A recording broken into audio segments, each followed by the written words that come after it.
You are listening to the V-Cast.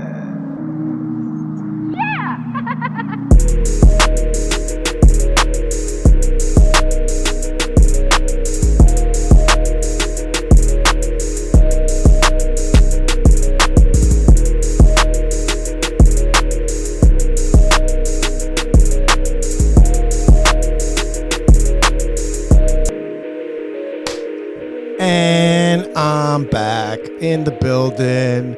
It's the fucking V-Cast. Number 84 with my boy Franco Danger. 84. That's a good number, baby. 84, baby. Is that what year you were born? No. He's like, no. 92. 92. Your boy's still youthful. Still got that fucking glow. I'm bald for show. That's it. That is, baby. Ball for show, baby. That's right. That's what Clint Esposito calls a fucking poser.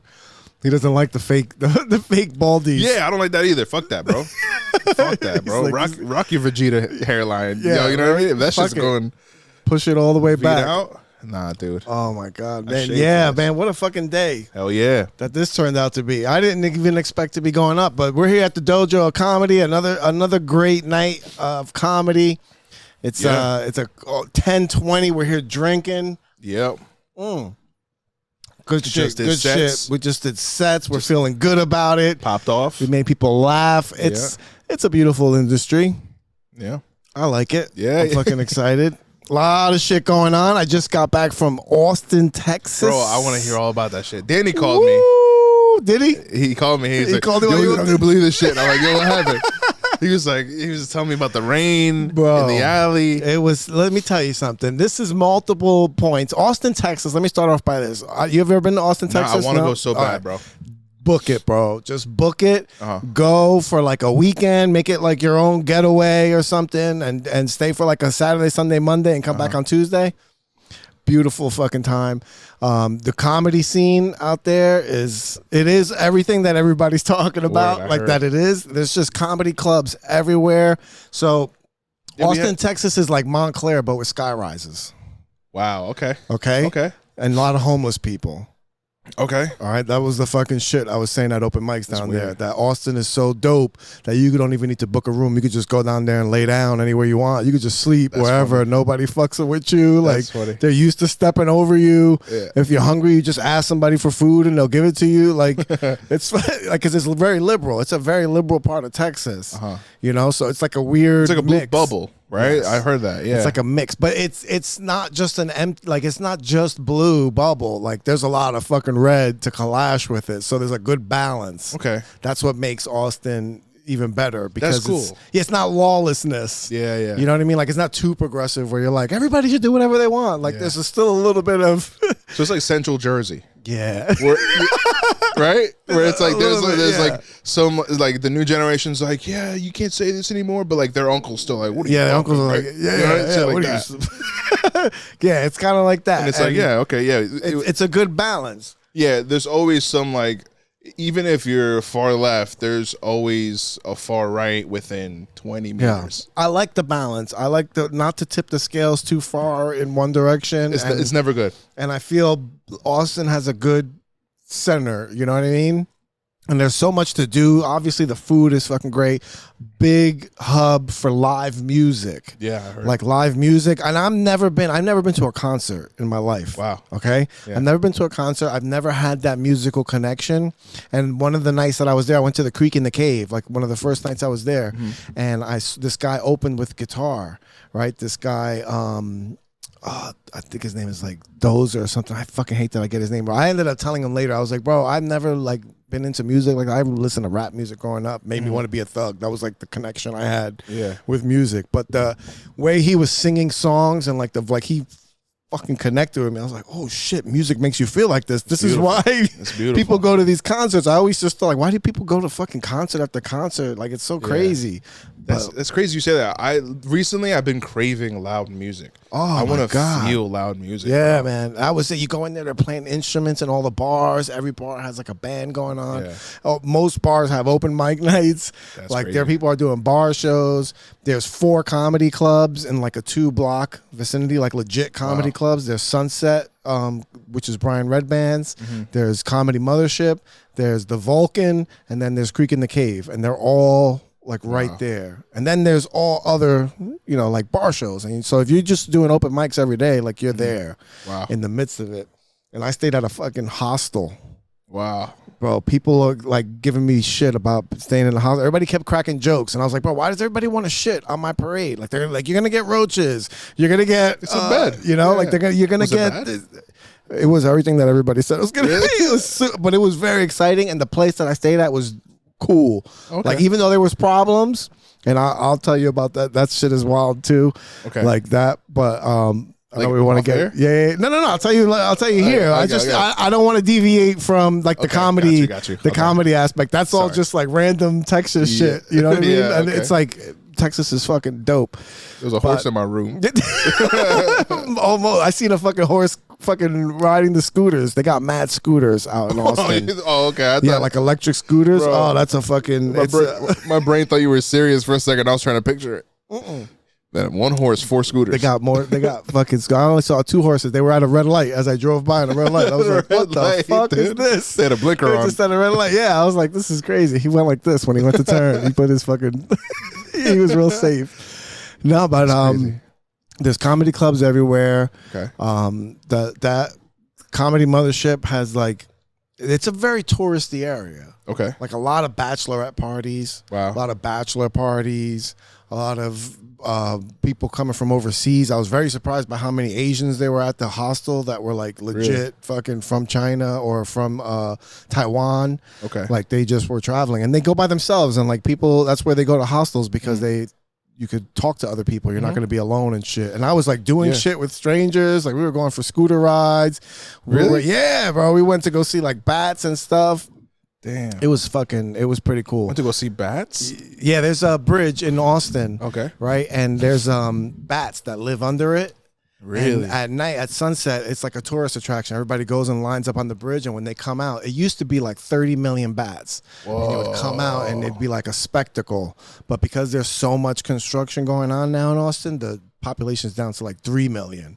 But still, it's 3 million fucking bats. What the fuck? Yeah, so it just comes out. They're like, freaking, and then they go. But the time I was going, it was like there was overcast, so they like went out and then were like right back in. Really? Yeah, Oh, it that's wasn't as cool as They like weren't the other sure it people. was Yeah, nice. yeah, they're like it's like I was talking to these girls and I had this bit going with them like that they're down because we were waiting so long for them to come out, and I'm like, oh, they're probably downstairs, like they're probably performers and they're downstairs like getting ready. They're like, oh, I can't wait to come out. Like, hey, Lenny, this time try not to swim too close to the river. All right, you're kicking up water in my face. Yeah. On the turn, you know what I mean? Like some fucking performers and shit. But everything is it's like so much culture. Like there's everything is about like performance, music, art. That's what I meant. Like it's very artistic. Like everything is keep Austin weird. Like that's what they pride themselves on is like being weird and shit. Right? The fucking they don't like it. Speaking of weird, the ghosts don't like it here. Yeah. That's cool as fuck, man. I want to go so bad, dude. I'm all about weird. Yeah, that's what I was talking about it with people about going and shit, and then one day I was like, well, I wonder what tickets are like.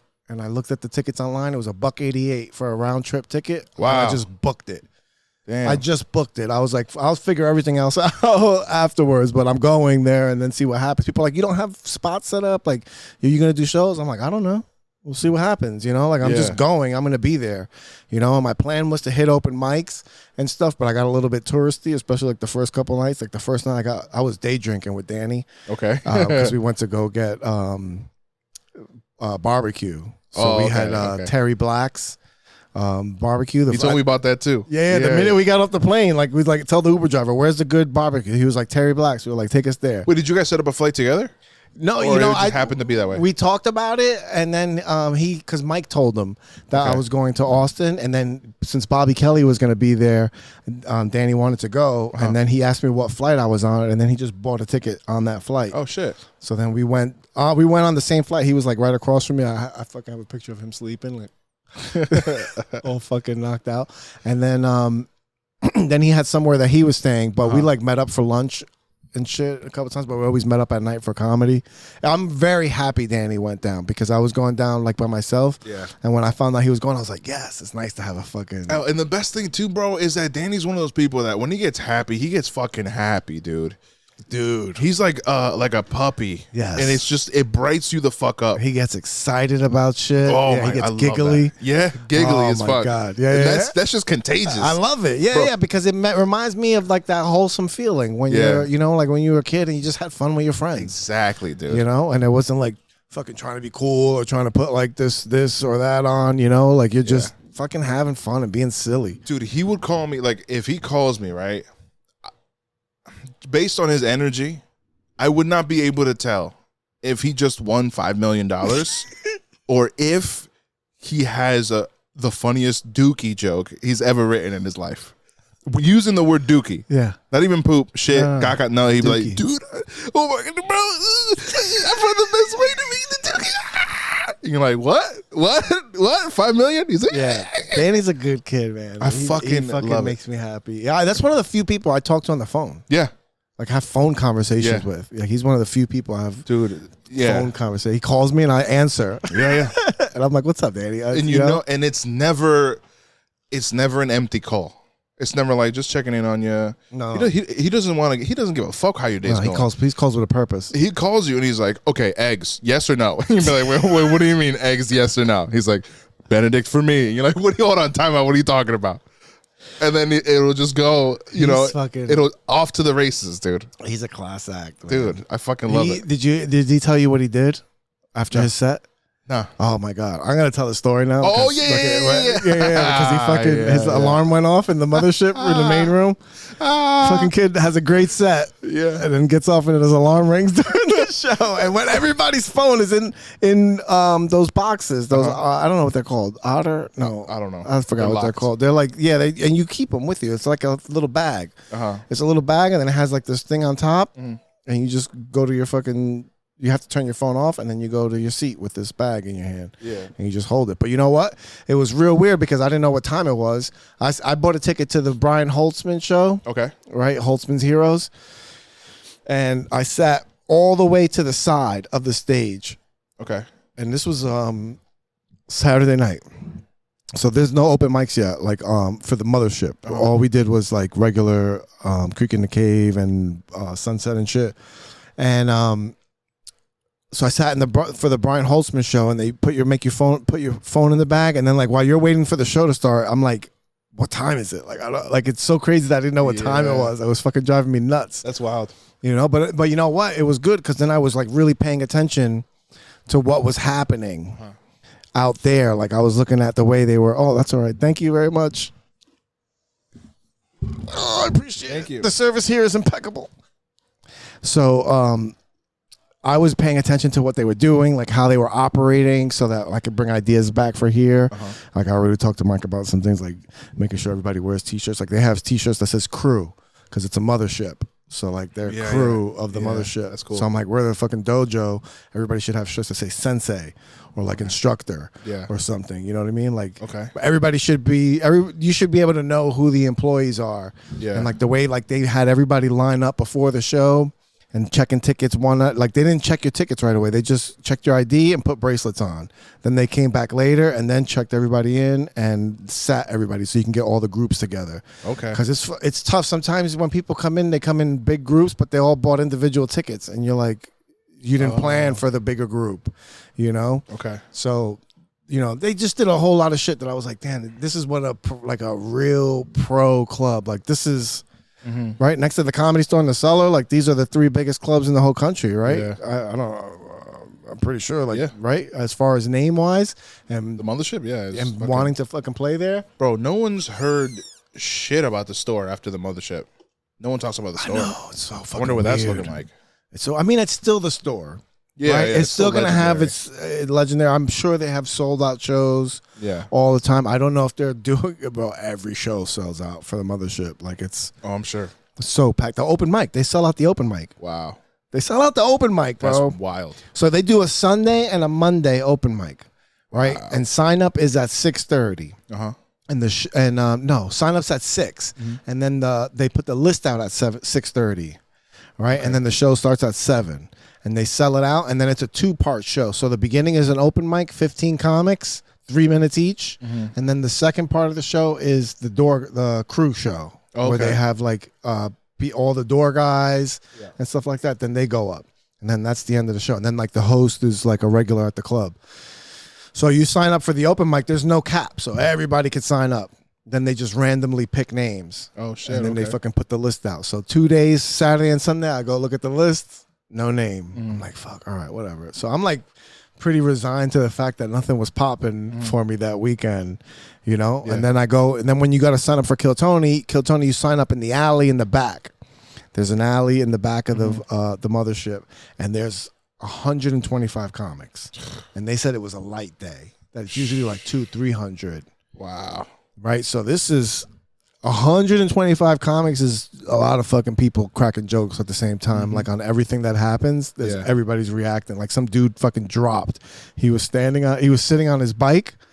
On like a regular 10-speed bike with the thin tires. Yeah. And he was sitting on it eating, and we're standing on line in front of the door to the mothership. There's a cop right in front of the door, and we're standing on line waiting, and all of a sudden this dude just fucking collapsed out of my peripheral. He just hits the ground, food spills everywhere. Damn. And he just starts laying there. Everybody's like, "Are you all right?"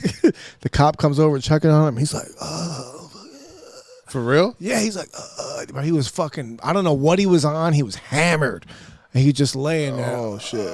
Like he looked like he didn't know what gender he was or anything. Like he had like black leather. There was so many characters.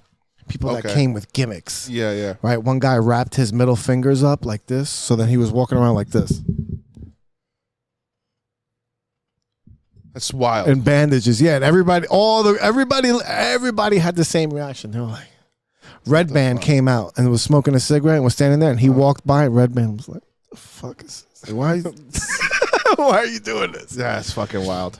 And they were fucking. So you sit on that line, you sign up, you show them your ID, you sign your name, you put your Instagram handle, and then they give you that sheet, and then you get on another line, and on that line you give them the sheet, and you sign a waiver for your likeness to go on the YouTube and all that shit. Okay. And then that's it. That's at 6:30, and then you wait until the show starts. And the show starts at 8. And then at 8, when the show starts, they stand there and they call people out of the back through the loudspeaker. Okay. Right? And then so you're sitting out there and they're like, all right. And then all of a sudden you hear Tony Hinchcliffe's voice because it comes right from the stage. And he's like, all right, the next the comic's going to be boom. And he says the name and everybody looks around. The door opens immediately. Some guy, he comes out with the loudspeaker. They start calling the name, looking for the guy. Whoa. Bro, comics are cracking jokes. You know how hard it has to be to work at the mothership? Oh, I bet. And having to deal with all these fucking people right away that I'm so-and-so or I'm this, like a variation of the name. Like everybody's got a fucking joke. Yeah. Nobody's serious about anything. So this guy's trying to weed his way, find these people. Oh, God, it's so annoying, People dude. disappear and he's like running up and down trying to look for people. Fuck that. Yeah, man. So they did like 3 names. And on I think after the second name, actually, it started fucking raining. Okay. Right? Yeah. It starts pouring. And we're like, fuck. So me and Danny Jews his way into to this fucking seat next to the guy that's selling drinks. Okay. Right? The guy has 2 coolers and a chair. So he has a cooler on one side of him, and then he has this big ass umbrella he's under. So Danny just goes and sits underneath it and sits under next to him. Danny. So I'm like, Mr. Bean, I'm bro. like, perfect. I go sit right on the other side of the guy. And I'm talking to this guy. But the fucking water's running down my back. And I'm soaked anyway. Damn. Right? So I'm like, fuck it. I get up and I stand. They call another comic. And I'm standing out there pouring. And I'm like, shit. They call another comic. And I'm like, you know what? I'm leaving. Yeah. I'm like, I can't take this no more, bro. I have Converse, Converse on. Yeah. Right? I'm soaked all the way through. I'm drenched. And then I was about to leave. And this little comic, this fucking Jack little comic who I was talking with and shit, starts going on this like David Goggins Jocko Willink rant about how like we're in the suck, but this is awesome. Like, we're always going to remember this. Yeah. And he starts doing one of those fucking speeches, you know? And he's just talking, right? Like, he's not talking to anybody in particular. He's just talking and saying this shit. And I'm like, not that I believed him, but he distracted me long enough that I heard, and the next comic's going to be Vic Cedeno. And I was like, oh, shit. And Danny jumps up off the cooler and goes, I fucking love Danny, dude. It was the most wholesome thing you will ever see in your life. Oh, man. The way he reacted for me, I will never forget that about that kid. Oh, my God. That was pure, like, joy. Happiness and joy for me. Dude. Yeah. His hands were flailing, bro. He was, and his knees were high. He was high stepping. They called you. And I was like, yes. He's like, you're gonna do great. He's like, are you ready? And I'm like, no, I'm not ready, bro. At that instant, I got like so excited, but it got immediately overwhelmed with fear. Oh, okay. I was like, oh no, I can't believe that this is gonna happen to me right now. Door opens. I'm like, that's me. And they're like, all right. They tell me to put all my stuff in the bin. They have like a bus fucking bin. I empty my pockets. They're like, empty your pockets. They wand you down because security's fucking tight inside the mothership. Right? They wand you down. It sounds like that takes forever. Like, how long is that? Bro, real quick. I emptied out my pockets. They wanded me. They brought me in. And I was like, hey, do I have a time to go to the bathroom? And they're like, nope. And I was like, all right, I'll hold it. And then I just wanted to go to the bathroom, look in the mirror, gather myself, maybe pee. But they're like, no, come here. Stand on this X. So I stood on the X. Wait, and, is someone else on right now? Yeah, the guy that was before me was on. Oh, okay. Unknowingly to me, because this is how in my head I didn't hear the roar of the crowd as the dude before me absolutely murdered. Really? Right? Murdered. Oh, shit. Right? I don't hear, like, they're giving me instructions and stuff. They're filming me because they have like a backstage camera and shit. So they're like, you're going to be able to see all this backstage. They tell, and I'm like, all right, cool. And then I start pacing on the X. Two steps. And I'm like, I don't remember what I'm going to do. And a little backstory, I had a minute that I had in my head. Okay. And I was trying it over and over again at open mics, and it just didn't give it to me. Yeah. Right. I kept doing it and it was like, but then it was like, it just left me up there. Right. Yeah. And I'm like, I don't really have a close to this thing. So then the Wednesday before I left on Thursday, I did it at the open mic at Nikki's and I did it again. And then I did this other bit. And then I got off the stage and I told Clint Esposito, I'm like, damn, bro, that Chick-fil-A bit is like not doing it. I don't know how I'm going to do this on Kill Tony. He's like, well, don't do the other bit that you just did. And I was like, well, I was walking around with a 2-ton backpack on of pressure with this freaking stupid joke. And then when he said that to me, it was like I just took the backpack off. And I was like, oh, you're right, bro. Yeah. That's so much better. I know the feeling. And instantly I was like, all right, I have something in my head. I'm going to run with that. So then fast forward back to me standing backstage. I'm like, well, how does that bit go? How does that shit go? And then, so now all of a sudden I tune in to what's going on. Kill Tony's telling this kid, you're going to be a star. He's like, you're going to be a star. Oh my God. You're amazing. He's like, we're going to put you on this show, this date at the mothership. Gave him 2 spots at the mothership right off the bat. And he's like, where are you from? He's like, I'm in Orlando, Florida. He's like, I'm going to be in Tampa on this day at this theater, and I want you on that show too. So I was like, fuck, bro. They gave him all the prizes. They're like, you're the best. He's like, you're by far the best of the night. And I'm like, fuck, I'm next, bro. And there's no prizes left, bro. And there's nothing left. There's nothing left. Right? So I'm like, fuck. So he comes out. Right. And I'm like, oh, what's up? This kid Cam from fucking Orlando. Right. And he fucking wore sandals on stage. Right. Slides. Wow. And I gave him a fucking 5. I was like, yo, good shit, man. He's like, yeah, man, you got this. Good. Go get him. I was like, good looking out. He fucking bounced. And then I'm like, all right, here we go. They start talking and they're like, all right, the next comic is, and then they read the next name, and then like, up next is Vic Cedeno. And I fucking walk out. When I walk out, I'm in the fucking Fat Boy of the fucking mothership. I open up, that bitch is sold out. Fucking, and I'm like, I come out, bro, like fucking Doug Stanhope, Tony Hinchcliffe, Red Band. You don't know it's Stanhope. No, I knew we was Stanhope because we okay. saw him in the alley come through, and then Okay. he came through. Everybody cheered, and then he came back out and was like, "I just want you all to know that none of you are gonna make it. It's like, none of you are gonna make it, but have a great time." That's and hilarious. then fucking was smoking a cigarette. Went back inside. Everybody, he popped. The whole fucking place laughed. And then yes, and so I go onto the stage, right, and fucking feel the energy. Everybody's clapping and shit. And they're like, all right, 60 seconds, you got 1 minute, and go. And when he said that, I turned to the crowd. Silence. Bro, just dead silence.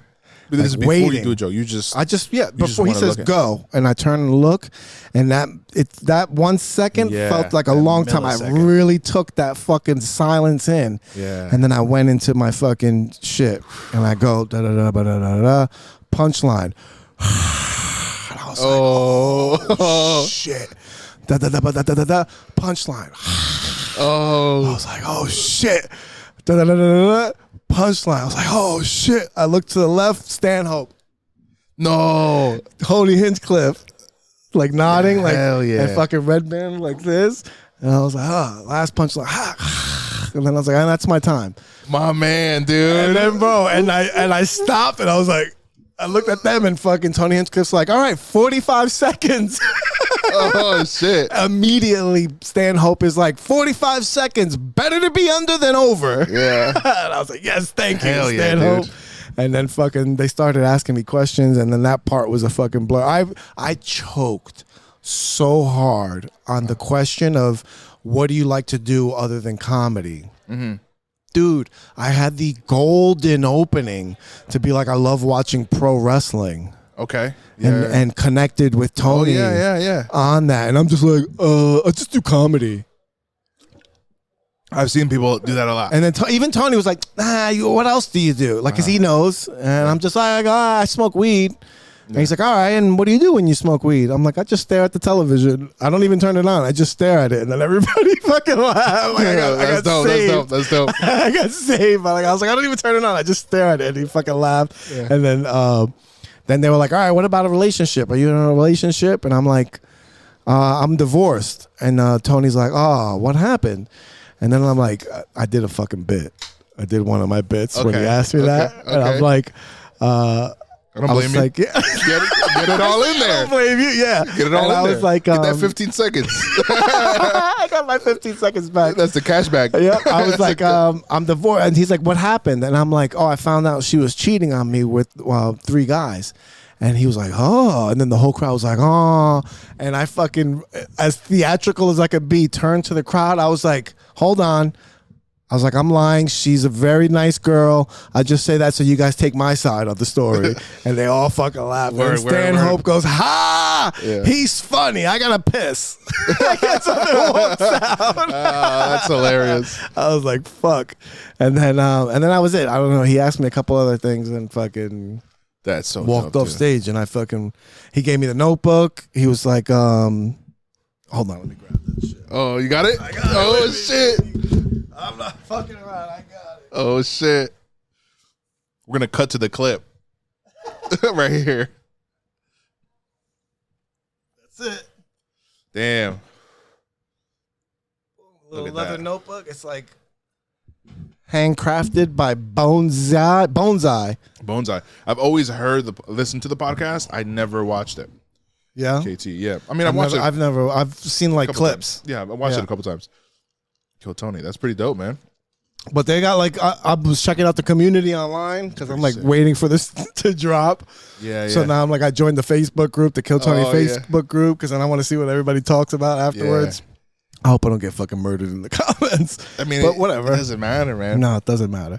It was like, what it did for me, it was like, re-energized me. Oh yeah. Right? Like I'm like so excited. Now I'm like so excited about that bit now again because I'm like, oh man, that's like it's good. It's dependable. Yeah. Right. I did it again tonight. The fucking bit about my name. Like that. That's the bit you did? That was the bit I did. Well, your name? Okay. About my name. Okay. Like and growing up around black people and white people and shit. Like that was the bit I did. And every fucking punchline, all 4 of them fucking landed fucking hard. Like the whole crowd laughed. And then the best part about it afterwards, you know, you go outside, there's like some dude that does a podcast and he interviews you.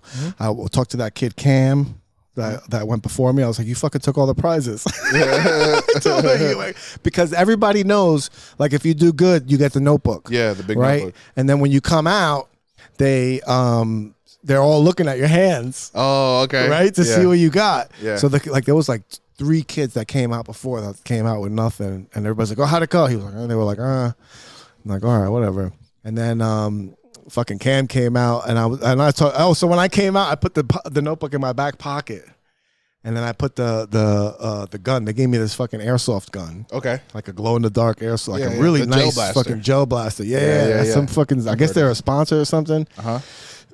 But they gave me that, so I come out with it on the side, and I'm like, and as soon as I open the door, fucking Danny is standing right there.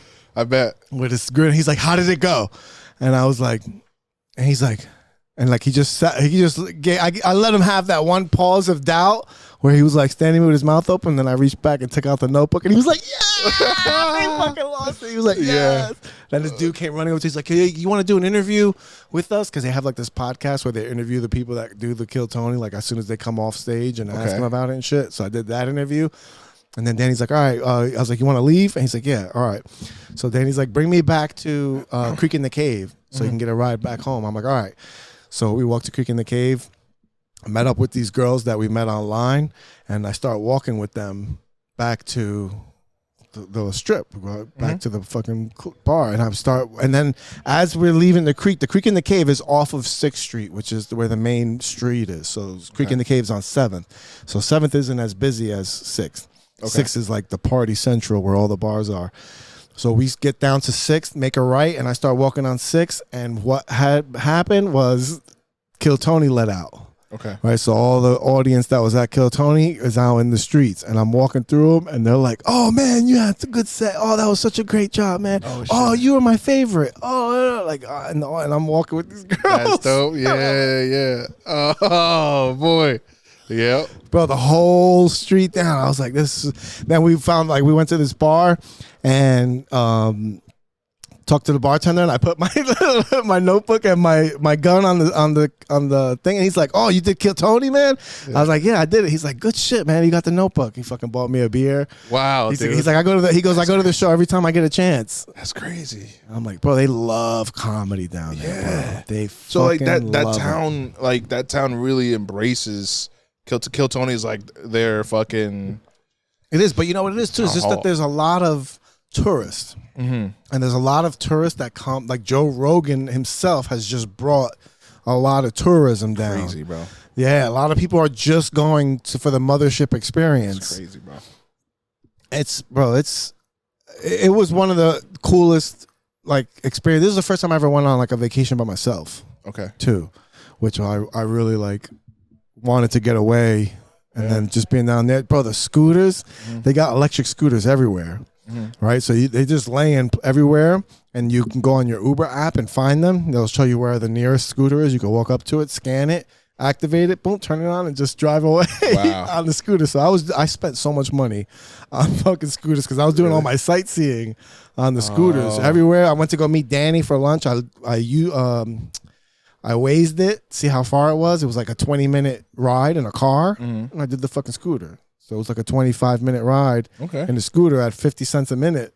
So it's like, and I just had, I looked at my fucking credit card thing, and it just, all the Uber little dings. Scooters. I added up. Yeah, I probably spent like $100 and something on scooter. That's just not scootering. crazy. No, you kidding me? It'd be a lot more if it was Uber. If it was just Ubering everywhere, it was, I did the comparison. A lot of the times the scooter was a little bit more expensive because it took longer. Okay. And, the Uber would just be quick. It'd be just like a zip there, and it would be like around the same price. But I like the fucking shit blowing in my hair. Yeah. That's how I saw the horses. Oh, I was fucking scootering. I round the corner, I make a left, and as I'm going down, all of a sudden I see the fucking people on horses. I'm like, holy shit, these fucking people are at a stoplight. Yeah. With horses. That's crazy, man. Dude, that's so fucking awesome, bro. That's so yeah, and I agree. Like Danny's the perfect guy to be there with for that moment. No one else is gonna be happier for you. Oh my God, it was so like genuine. Yeah, he'll be happy. Like, there's been times I forget what it is, what they were specifically, but I remember there being a time where something really dope happened, and I told him about it, and he was like, "Oh my God, that's fucking crazy!" Like on the phone, he's like, "You're not bugging out right now," and like, and I'll be there like worried because it's like a big opportunity. Yeah. Like, I think he brings the joy out of you. But I'm just like, oh my God, I don't want to fuck this up. But he's like, oh my God, he's just like, bah, the same thing. And you're like, yeah, I should be more like how you're feeling, Danny. Yeah. But I'm worried. I don't want to flub it. He makes you not. Almost like he takes like the pressure off. Like, yeah, it's a high pressure situation, but damn, this is so cool. It's like a reminder to be like, hey man, it's like, remember to be happy. You know, remember to be fucking to like, this is a dream. This is fun as fuck. What we're doing is cool as shit. Stop and smell the roses. Stop and smell the roses, bro. Yeah. Danny's a stop and smell the roses guy. Rest in peace, Danny Braff, man. Oh my God. This is like a Danny Braff appreciation. God forbid. I gotta say, God forbid. God forbid. One of my best friends. Yeah. One of my best friends. I got a lot closer with him. Like, just for me, like seeing like exactly how you said, how and he's not like, you know, some people could just make things all about them all the time. Yeah. You know what I mean? Like he even with all the stuff that goes on with him, like he never like change. Like if you talk about something that you did, you know how sometimes you talk about something you did and somebody has to talk about something that they did like immediately after. It's like he never does that. Nah, he wants to know like, holy shit, how'd it go? He lets you sit in it. What's the story? Yeah, I want to know. Yeah, exactly what you were saying. He lets you sit in it and enjoy your moment instead of being like, "Well, this is mine too." You know, I had somebody fucking one up me. One upper, yes. On Wednesday, was it Wednesday? Yeah, it was on Wednesday, bro. It was so weird. Someone asked me how the Gethard Fest was going, and before I could finish, like, because I was like, "Yo, it was crazy." I'm never one of those people where I'm like, I deserve to be there. I'll listen to Wu-Tang on the way there and tell myself I deserve to be there, but deep down I'm like, I'm just trying to convince myself. Yeah. I'm always like, this is crazy. Like, it's almost like, you know, I'm lucky, all this shit, and I'm trying to explain this, and I'm like, it was so dope, had a lot of fun, blah blah, and immediately someone else was like, oh, you know, this person's doing this, and everyone's like, oh yeah, and I was like, okay, yeah, cool, yeah, all right, talk about that then. All right, yeah, whatever. They're not even here. Yeah, talk about that. Yeah. Not even you. Not even you. You want to one up me with somebody else's shit, and it was just like, this is very weird, and it was very like, it was almost deliberate. And I was like, okay, I see how you're moving. You dude. know what? It's It's fucked up. It's like, it's deliberate, but it's also subconscious. Yeah. You know what I'm saying? Like, they probably don't even know they're being a hater. Yeah, no. You know what I'm saying? Yeah. Like, they're just, like, if you point them out on it, it's like, oh shit, this fucking guy shot me with the fucking water gun. Shit. The fuck I hope was that was water. I know. That shit got my whole head, dude. Semen guns. And then they giggled. Oh! The laptop! It's electrocuting That's me. your gel blaster? Yeah. No, that's just water. He's just coming on us. That's funny. Yeah, dude. But yeah, no. Some people get like, it sucks. Yes. I've noticed some different movements recently, and I'm like, oh, this is weird. But then you like wonder, like, is that something they're suppressing? What do you mean? Like, you know, like, because it's coming out kind of subconsciously. Because like if you call them out on it, they won't even. That line hit me. So. It did. Oh yeah, man, that's wild. Everything's squirting, bro. Down there. I'm a squirter. Like, you know, like I feel like some people don't even know they're like haters. They're just They're just like, that sucks, dude. It's subconscious disgust for themselves. Yeah, you know, because a lot of people, like I did a lot of inpatient programs. Right, I got sentenced to jail. And instead of jail, I went to like therapeutic programs. I thought you said inpatient programs. Like I was no patience. Yeah. Hurry the fuck up. Yeah. No, inpatient. Like I was, I did 6 months of fucking rehab inpatient. Then I did 6 months of outpatient. Okay. And then I did extra time just in therapy and shit. And I never considered myself before that as an angry person. I never thought. I actually thought the opposite because I like to tell jokes. Yeah. I always thought myself as a happy person, but my jokes were sarcastic. My jokes had like a fucking razor hidden in them. Okay. You know, where like I'm saying shit, but I'm joking, but I'm actually trying to cut you. Yeah. You know what I mean? Yeah. You know, and I had a lot of resentment deep down, which made me act out outside of my normal behavior and like it gave me the fuck it's and had that kind of attitude to it. And I didn't know that until I did work, until I did fucking therapy and worked on that shit. So I think there's a lot of people that walk around with like unresolved childhood trauma, unresolved issues of shit that happened to them, and then they take that shit out on other people and they don't even know it. Yeah. They don't even know it to the point where they make themselves the victim. Like if you call it out on them, then you're like they'll flip like, it. "Nah, fuck you, man." Yeah, and then make you like the culprit. Yeah. For exposing their truth. Yeah. You know? But they're calling you a piece of shit, and they're like, Yes. "You motherfucker, why are you saying that shit about, you know?" But rather than taking ownership. And that's how it comes out, with backhanded comments, talking shit about people behind their backs. Yeah. Like it's just, you know, I always pay attention to that. Like if I'm talking or around people that are talking shit about other people that aren't there, I'm not talking about jokes. When we're joking, if we start making fun of fucking Pedro and Jesse, we're not talking shit about them. Yeah, no. We're just clowning. We would make fun of them even more if they were here. Exactly. Yeah. Right? But other people will like say shit. Yeah. Short fucks. Short bastards. Neither of you can ride rides. Coming from the tallest Latinos at the dojo. We're punching down. But like that's not talking shit about them. You know what I mean? Like that's not malicious. But other people like put people down. Yeah. And like, and when I see people do that, I'm like, I take notice. And I'm like, all right, you're doing that about Franco when he's not here. Like, what are you doing when I'm not around? Yeah. You know what I'm saying? Yeah. Like, I already know what you're kind of getting. Then I just keep those people at a distance. You know what I'm saying? Yep. I don't need to confront everybody about what they are and who they are. I just know to treat you different. Yeah. Than everybody else. I'm the same way. I had a like back in the day, like there was we had like a big group of friends, right? And then I saw one dude was moving in a really weird way, bro. He was like, I don't know if you had this in your group of friends, but it was that like as soon as one of your boys broke up with a girl, he's pulling up on for that rebound. The fucking Dennis Rodman. The Dennis Rodman of fucking girlfriends. And I'm like, this is weird. And like he tried to start a relationship or like a friendship with your girl while you were dating him. And I remember like one of my boys broke up with this one girl, and then like at the next party, he was trying to make out with her like in the backyard and shit like that. And I was like, oh, this is who you are. And then I go, okay, I'm not gonna start beefing with you. Yeah. Right. But now I know where to put you. Yeah. Now I know like, oh, okay, I can go to a party with you, no problem. You're my ride. But I know you're a snake. I know you're a fucking snake. Yeah. You know? So it's like, okay, I'll put you there. And it's the same thing. And it sucks that sometimes it's like that with certain people.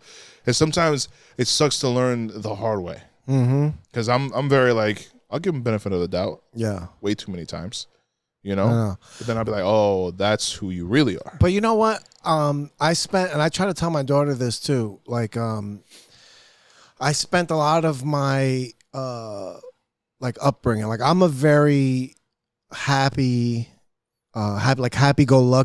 trusting, I would even say gullible, maybe naive to like people's intentions and things. I'm naive as fuck. Yeah, and and my family is from the Bronx. Like my mom's family is from the Bronx, so everybody's a fucking thug. Yeah. And don't that trust whole nobody. yes, DTA, don't trust anybody, right? They're fucking. And so I felt like I clashed with my own personality because I was like fighting my instinct of being happy and being nice to people. Instead, like then I built this like exterior where like I don't want to smile, and like I don't want to be like everybody always saw like resting dick face, you know, like Like I look like I'm like I'm just angry or something, you know? And it's like I know I'm being serious because I need to make sure nobody fucks with me and nobody's gonna try to take advantage of me. But that's not my persona. My persona, my real persona is to put myself out there, and if somebody takes advantage of me, like that's your problem. That's a reflection of you. Yeah. You know what I mean? Like, yeah, all right, yeah, you might get over on me, you know, but It's not gonna fuck me up. you're not gonna fuck me up. I'm Yeah. still me. Yeah. You're gonna just be whatever nasty person you are. Yeah. You know? And like ever since I started doing that, like that's been, you know, and it's still hard. Like I still have that like I need to be cool attitude a lot of times, and it's hard for me to break. Like I want to be silly. Like my type of personality is like Ace Ventura. Yeah. Like I'm a fucking Silly. I like bitch. making faces and saying stupid shit. You know, like all that. Yeah. Like fucking, I'm with you. Yeah. you know, but you can't do that and be tough, Yeah.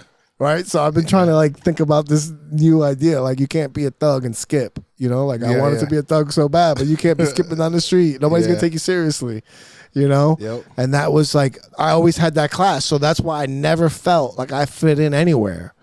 I didn't fit around the white kids because I listened to fucking rap music and I knew about drugs and shit. Yeah. You know what I mean? And then I never fit around with the black kids because I like to smile and play Power Rangers. Okay. You know, like Okay. No, we're very similar. We're very similar. I was like that, like growing up too. It was like in the beginning, I think from like kindergarten to 8th grade, it was like, all right, we got to push down the Latino-ness because it's all white people. It was like fucking 5 Latinos fucking from kindergarten to 8th grade. And I remember, do you remember those shows on, what channel was it? I think it was E, where it was like, I love the 90s, I love the 80s, I love the 70s. Remember those shows? yeah. I remember like studying I love the 80s and the 70s because when I went over to my friend's house who were white, I had something to say to their parents. I used to be like, make a little reference, you know, blah, blah, blah. Like, be like, are we playing with that again? I'm like, it's better than a pet rock. And then they'll be like, oh, well, this kid's pretty cool, you know? And I'll be like, okay, cool. I can impress them or whatever. I get to high school, and like, I remember the first period, there was 2 Latinos talking to each other in Spanish. And I was like, yo, you don't got to talk Spanish. Your parents aren't here. Why are you talking Spanish? And they're like, we barely talk English. Yeah. Like, this is how we all are. And then they're like, okay, you're white as fuck, dude. And I'm like, oh, no. And they what make the you feel bad about it. So I'm white as fuck for the Latinos, and then Yeah. for the white people, like, Yeah. I You're getting tend to be too racism on Latino. two ends. Yeah, it's weird. It was weird. See, that is like my entire upbringing.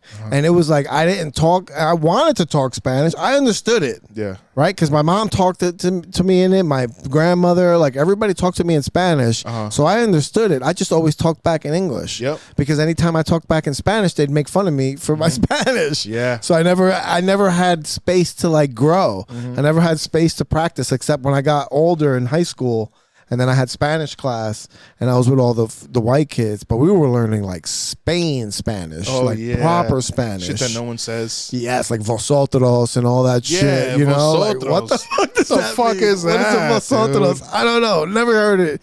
I heard nosotros used, but I never heard vosotros. Yeah. And like some, you know, everything in Spanish is all like formal and informal and male. It's like such a conservative language. And I never in school I did just enough. Like I knew just enough Spanish from growing up and learning like a little bit in class that I could negotiate a deal with the teacher who was a real hard ass.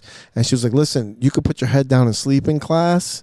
Just don't disrupt the class for everybody else, and I'll just give you your F. And we don't have to fight all year long." Like she really tried. She came at me in the beginning of the year with this deal. Wow. And I was like, all right, that sounds fine. You could fail me at the end of the year and I'll sleep through class. So I slept through all classes and she never bothered me. Wow. And then midterms and finals, I knew just enough to get B's on the fucking midterm and finals, and then she couldn't fail me. Yeah, then that's I got fucking- like a dope. D or C minus or some shit like around there. I made just enough to move on to the next year, but I got to sleep all year long. But that was like an example of somebody knowing how to talk and deal with a rowdy student. But she used to throw me out of class. I would get up and just walk across the desks and leave. Like, yeah, see that's what I'm talking about. Like the anger. Yeah. Right. And I try to tell my daughter that, like, listen, you're going to be silly. She's just like me. She's a character. Everything has to be about attention and making everybody laugh and doing bits and shit. And I tell her, you're going to get in trouble. for that because you're always going to do shit when it's not the time to do it. And that's fine. I'm never going to scold you for that's your personality. Be who you are. Just when you get in trouble, don't be a dick. That was my problem. Yeah. I always had to have an attitude. I always needed to make it try to embarrass the teacher. I tried to like clown them. Like it was always about like one-upping them and shit. You know, I had a history teacher that I would walk into class and he'd hold the disciplinary slip. He looked like Mr. Burns, right? But he had a big belly. He was skinny with this big belly, and he had the Mr. Burns hair. Okay. And he was like, "All right, Victor, Mr. Smith. All right, Victor, it's already written out right here. The disciplinary slip. It's already filled out. Let me know when you want to go." Like he wanted, let me know when you want to go. Let me know when you want to go. Like he's getting ready to send me to the office. That motherfucker would have it filled out already. Like that. Like, but that was the attitude of it. Was like, I'm a dick.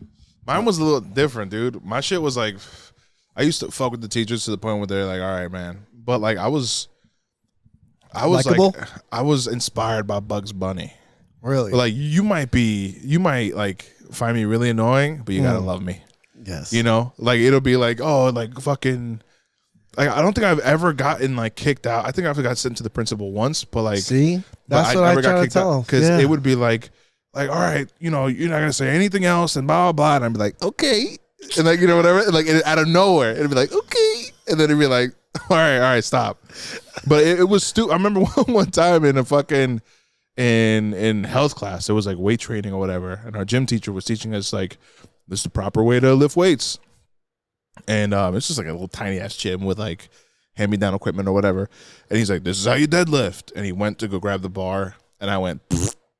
As he went to go grab the bar, bro, everyone starts laughing, and then like he's like, "Stop it!" But he's like trying not to crack up too. And then I was like, "All right, sorry."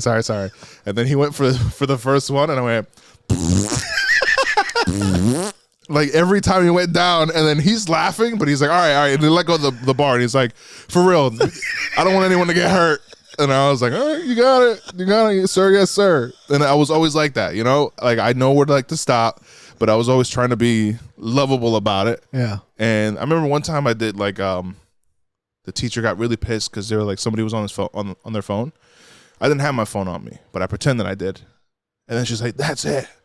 And she walks up to me, she's like, "Give me your phone." And then she leaned over to I had it like pretending I had it under the desk. And like I remember I got the whole class because she was like, "That's it. I said no phones." And she's walking towards me. I remember friends being like, and I'm like this and acting like I didn't hear it. And then when she's like, "Give me your phone," and I was just like twiddling my thumbs. And I was like, "What?" And then she's like, and, like and walked up. And then everyone's like laughing. And I was like, "What happened?" And I was like, "It was my thumbs." See, that's what I'm talking about, man. Like that, I would do shit like that. And then, but just take it too far. Like, just the like, reaction. Like if she checked for your phone, it'd be a middle finger. I'd be a middle finger or something. Yeah. Like I had to be a fucking dick. We had this substitute. I made her have a nervous breakdown, and kids love fucking with substitutes. Yeah, she didn't come around for a while. Damn. And then she came back, and she was different. Okay. Like she used to be very antagonistic. She was black now. Yeah, like she came back, shit. Then black. She's like, "I ain't taking this shit no more. I ain't taking this shit no more from you, little white boy." No, she fucking she was like an art teacher. And what I would do is no, it wasn't the art teacher. It was I think it was a history. Whatever it was. Yeah. She was just a substitute. And I came from art class. And what I did was I took a box of number 2 pencils and I sharpened them all. Right? Okay. Like 10 pencils. So I sat there and during class, I'm sitting in the back. And as she's talking, I'm taking pencils and just flinging them up and sticking them in the ceiling. Yeah. So I got 1. I got 2. Then I got all the way up to like 6 or 7. And then she was writing on the board. And then she turned around to say something. And she was like... She looked up. She was like, "What are you doing?" Yo, she got so angry. Really? And I wasn't being a dick. I'm just giggling in the back, throwing them shits up. But then when she turned around and saw all of them, I was like at the end of the box. I was like at 8. There was like 8 or 9 pencils into the ceiling. And then she and what caught her eye was that I was just about to fling, and she turned around and she was like, "What the hell are you doing? Oh, damn. Why?" And she just went into like this fucking lunatic rant and lost it, and then just like walked out of class. Oh, shit. And then we were all sitting there, and then the fucking kid next to me leans in. He goes, "I think you broke her." Oh shit. Damn. And everybody after that was like my claim to fame in school. They were like, "You broke her. You fucking broke." She fucking left class. She just walked out on me, bro. Dude, I was such a dick. Great. No, my maliciousness. All right, so like, there was always this one. There's always like, it was always a bit. Like, you know how sometimes like you pick on the kid, you just crumble the paper, you throw it at him, right? And then you just keep throwing a piece of paper at him, and then he's like, "What the fuck?" And everyone's like, "Oh, ha, ha, ha," right? Some bully shit, right? Mm-hmm. My thing was, I'd start off with a really small, tiny piece of paper, and every throw it's a little bit bigger and a little bit bigger. But I made sure it was on the kid in the front, and I did this in the math class where I was like, "Okay, a little tiny paper." And then I was like, every time people see a paper in the air, it's just going to get bigger. How funny is that, right? How fucking funny is that, right? So I'm crumbling it up, and this kid looking around, he's like, "What the fuck?" It's just small little, not even a spitball, but just spitball, like, type. Boom, boom, boom. And then at this point, I think I'm like 4 pages in, where I'm like, it's like a big ball. I go to chuck it right at his back. Teacher's not looking. And then everyone's like giggling because they're like, "This is so stupid." And then I was like, "There's nowhere else to go." So then I went to go grab my notebook, and then he like peeked over a little bit, and he's like, "Yo, what the fuck are you doing?" And I was like, "What?" And then, because this was a kid that no one really picked on. He just happened to be just the kid that was in the front of my row, right? And I never seen anyone pick on him. I'd never seen anyone fuck with him before. He was just a chill dude. I forget his name. But he just stood up, and he was like, "What the fuck are you doing, bro? Throw another, like, one of them fucking pieces of paper at me. I'm gonna fuck you up. I'm gonna fuck." And I was like, "Oh shit, yo, my bad, dude." And then the teacher turned around, she yelled at me, she fucking left the class. And then I was like, she moved my seat, and then I just turned around, and I was like, "Hey man, I'm sorry, bro. I was just being a dick."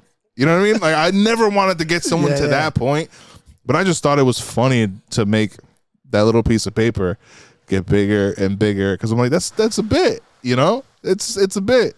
But exactly. I felt so bad, bro. I never fucked with anybody, really.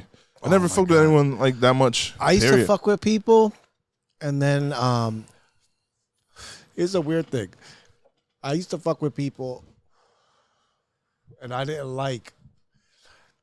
I told you I got picked on, right? I moved from Hackensack to Carlstadt, and I was like the only Spanish kid in fucking town, so I used to get picked on a lot. I work in Carlstadt, right? And then so I moved out of there, and I moved to Hasbrook Heights. It was a lot more diverse, and it wasn't that it was more diverse. People weren't as that shitty, like they were in fucking Carlstadt.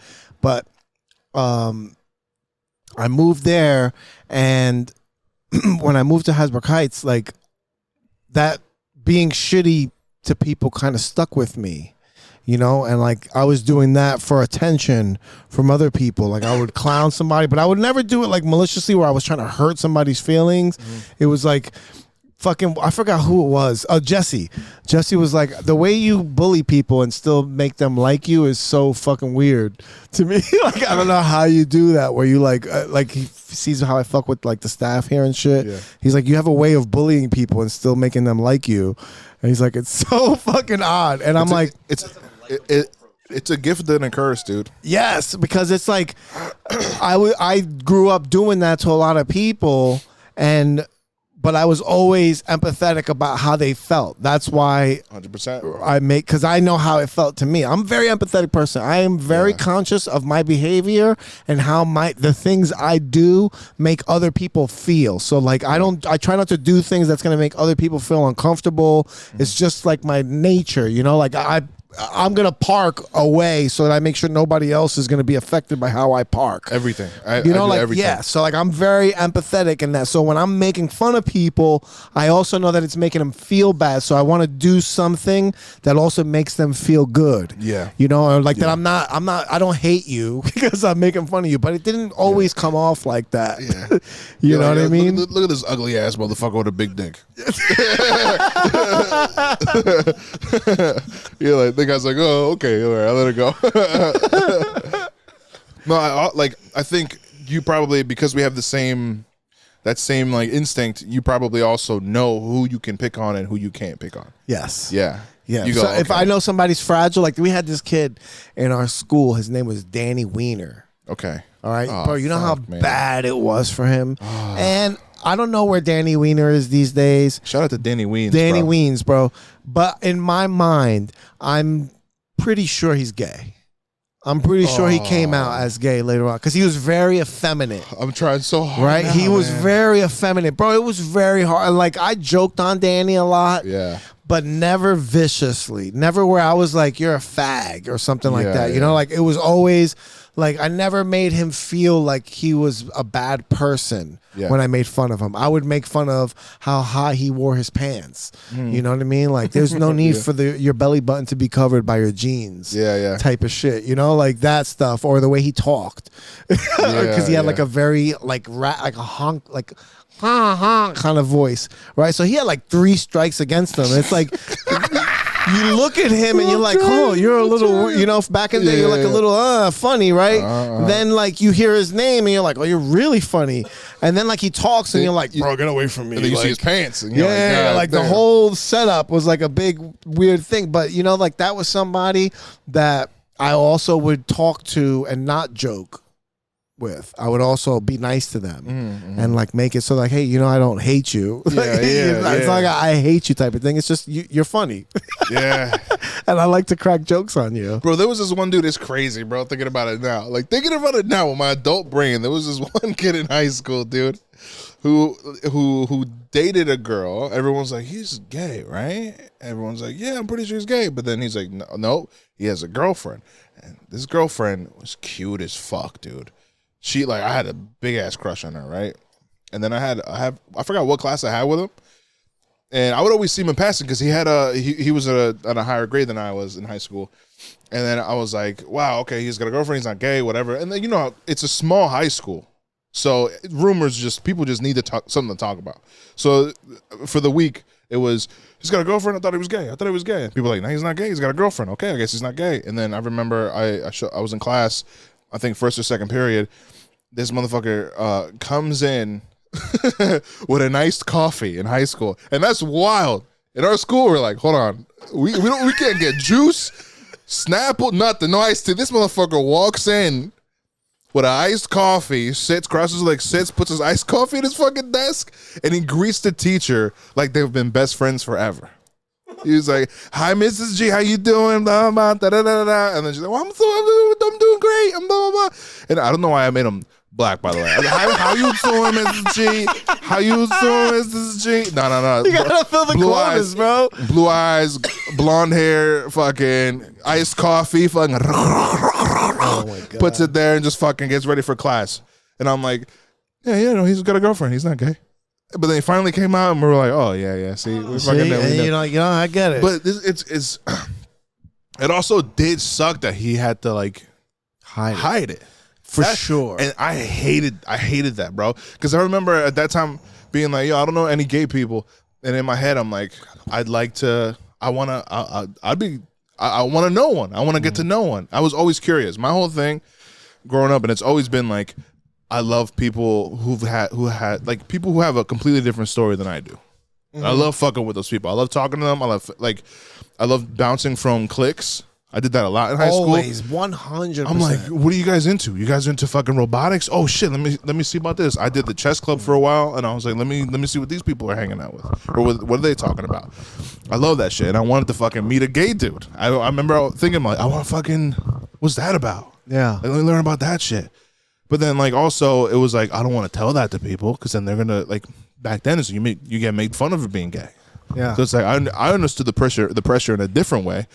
From a straight dude being like, I want to talk to him. I want to see, like, I want to know what the fuck that's all about. Like, that's interesting to me. Yeah. It just I was sucked. always in like a multitude of groups. Yeah. I was in a lot of different groups, but like my main group was made up of people that weren't involved in any other groups. Like we were all like the outcasts. Yeah. But we also all were friends with the football players. We were also friends with the fucking musicians. Yeah, I had a group Friend, like that. right? Like Yeah. I feel like all of us artistic people were kind of like amalgam. Yeah. I love learning about that shit. I love learning about all types of different people because it's also like, let's see if my humor translates over to this. You know, it's kind of one of those things where it's like, all right, like I know I can joke about superheroes and video games with you, right? And then I go into a different clique where they're like, all right, now we're all about like talking about mental health. And I'm like, oh shit, I fuck with that too. I've had my eras where I did like some deep dives. Let's learn about this shit. Let me see if I can, talk to them about that. It's not really a culture about like people don't sit around the TV and watch mental health. You can't do that. Yeah. But like, I mean, you can watch Hoarders. you can watch Hoarders. You can watch Hoarders. Fucking. That's some mental. That's some fucking real mental health struggles. But I feel like that's like a representation of how everybody carries baggage. Yeah. And you just carry too much of that shit, and now you got roaches. Hoarders is crazy. you got roaches in your life, bro. We had a hoarder like a block away from our house a while ago, and then I don't know what happened. Either they moved or they died, but they emptied out a bunch of shit, and then like within a week, bro, we had mice like crazy. Damn, mad mice, bro. And like within a week, it was an infestation. I remember one day we had a bucket upstairs. Angelique put a bucket up there, and there was like a trap. We caught like 6 in a bucket, and then that night we still heard 2 running around. I heard the last one die. Dude. Oh my god! I heard it because there was some kind of poison that like gets them super dehydrated and also like freaks them the fuck out. So I remember like at 4 a.m, I hear a rat or like a mouse in the drop ceiling just going like just back and forth, running back, like fucking running suicides, dude. And then it just stopped, and I was like, I think he getting ready for basketball season. I think he died, bro. So somewhere in my drop ceiling, there's a little mouse with Air Jordans. Little Air Jordans doing suicides. A little headband, a little fucking popping around. It's a little mouse with a 1 foot vertical. Yeah, dude. Ratatouille with a vertical. Ratatouille with a vertical and a mean crossover. Ratatitty. I said Ratatouille. Ratatouille. Dude, that's fucking sick, man. Dude, I get what you mean. I always was into.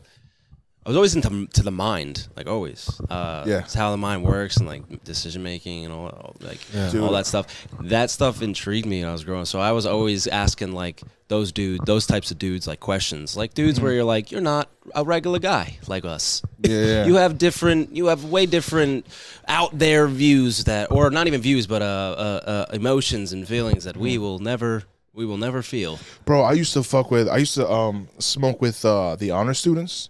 And it wasn't even like the honor students. It was this one dude, Dennis, who was a fucking genius, dude. I don't know if you guys ever heard my Adderall bit. This is where I got the Adderall from. You heard the Adderall? From that kid? Yeah. Watching porn on Adderall? Yeah. I got it from Dennis, right? This motherfucker was a genius, bro. This motherfucker, I remember like people were like learning how to roll J's. People were fucking with gravity bongs, but that's as far as it went, right? This motherfucker had a smart water bottle, right? A smart water, like the long ones, the biggest one you can get. And then he had like all these empty pill bottles from the Adderall that he was prescribed. And he cut holes in them and shit, put tubing through it. He made this whole fucking elaborate thing. Dude, and I was like, he pulled it out of his car and he had like a dub, maybe a dime. And I'm like, what's this? He's like, it's a gravity bong. I'm like, no, it's not.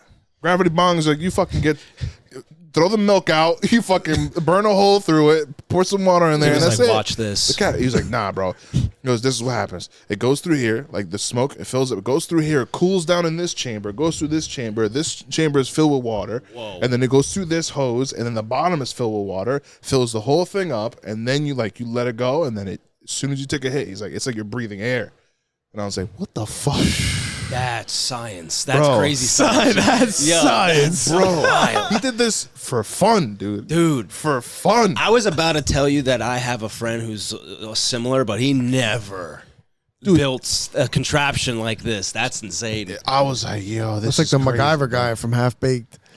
Yeah. With some fucking shit. He took his creativity and he went outside the boxes, baby. He's an outside the box thinker, dude. He went outside the bong, dude. Outside the bong. That shit, I'd never had anything like it, bro. It was beautiful. I remember exactly where I was, too. I remember exactly where I was. You know, you saying this, like I have a lot of weird interactions like that with some smart ass kids smoking weed. I was just way too high to honestly remember a lot of them. Dude, we had this place called The Trap, and it was just like a house filled with like mixed kids, and I don't mean ethnicities or colors. I just mean perspectives and personalities. Okay. Like between the jocks. They're also white. Yeah. They're still white, but they're still white. No, there was There was a black guy there. Three black guys. Three black guys. Maybe three. Maybe four. Oh. Yeah. So it was a little mixed up. Nice. It was a different ethnicities One group, too. they're all dressed in black. Yeah. Yeah. Goth kids. No, like there was between the small, like honor roll students to like fucking athletes to just regular schmoes who smoke weed would all meet at this one house like after school, and people would just fucking get high as shit in this kid's basement. Word. Like there would be 3 different bongs going around. People would be fucking dabbing. You ever heard dabbing? Yeah. Dabbing, yeah, with I the remember when it rigs. first came The around. torch. Yeah. That shit is fucking lethal. The first time I saw that, bro, this dude named Josh, we had a little spot, fucking, I'm sorry to interrupt your story, but tell me. we were on my boy Gary's house. My boy Gary, he had a bedroom. It was like the attic, but they turned that into a bedroom. It was cool because it was like that triangle room, right? You go in his closet. It's a little walk-in closet. In the back of the closet, there's a door. You open that door up, there's a smaller room with nothing in it but a carpet. He could have got seats. He never got seats. But a carpet, a dresser, and a TV. That's it. The TV was connected to nothing, right? And it was just, my man had a candle in the middle of that room, and we all just smoked, right? In this, I'm thinking this little you ass went into room. like a little. It's like a little. You can't Tell stand that story. up. I gotta fucking pee. Yeah, bro. You know what? And fucking, damn, bro. I forgot my point. What were we just talking about? We were talking about smoking weed in rooms and your friends, and he had a little Gary. Well, you say you and I say that name differently. I wish I just realized. Gary? You say Gary. Gary. I say Gary. Gary. Yeah. Oh I yeah, say you Gary. do say Gary. You say Gary. Gary. You say Gary. Yeah, I Gary. say Gary. Gary. Like, Yeah, like yeah. I think if I hear Gary, I think of SpongeBob because that's how they say it. Oh yeah, Gary. Gary. No, but you were talking about mixed. Oh, yeah. You said mix something. Oh, I was saying like mixed people and races. Yeah, and da da things, da. like, And then you all sorts said of you said something that triggered a thought, and then I fucking got lost. I was we were dabbing. Well, dabbing. Yeah, dude. Yeah. All right, so yeah, so we're all smoking, and this is like, you know, you're in high school and shit, and like you're smoking and whatever, and there was this one dude named Quite a few named whatevers. Josh, bro, and he was like the weed guy. He always brought some new weed shit in. He had like a Cali Connect or whatever. I remember one time he was a heavyset dude, bro. He sat right in front of me, right, fucking crisscross applesauce, because no chairs, just Hell a big yeah. ass carpet. He's sitting there. Can't stand. And then he opens it up. He opens with this like this paper, and he's like, "You ever had this?" And I was like, "What's that?" He goes, "It's wax. This is when they called it wax. It wasn't even wax. dabs yet, right?" And he was like, "Just put a little in the blunt." And then I was like, "All right, cool." I saw that, and I was like, "I'm good. I don't want that." Right? I was like, "I'm fine." I like if it looks goo. like, yeah, if it looks like weed, it looks like weed. And then one day he came through and he had a whole fucking rig set up. Oh yeah. Like the fucking torch, the bong shit. I'm like, "Now what's this, dude?" Yeah. I'm just here. I was always the dude. I was like, I'm good after the first blunt. I was never a heavy smoker. I was always, it always hit me way too hard.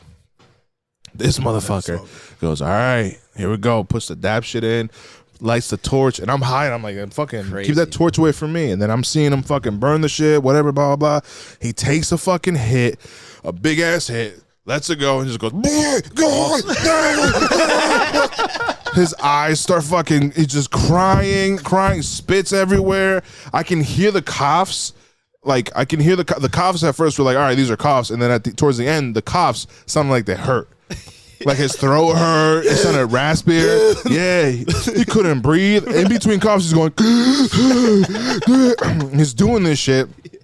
And at the end of it, he's like, "Oh, man. Oh." And he grabs the shit and he goes, "You want a hit?" I was like, "No, dude. I just saw your chest turn into Iraq, bro. The fuck?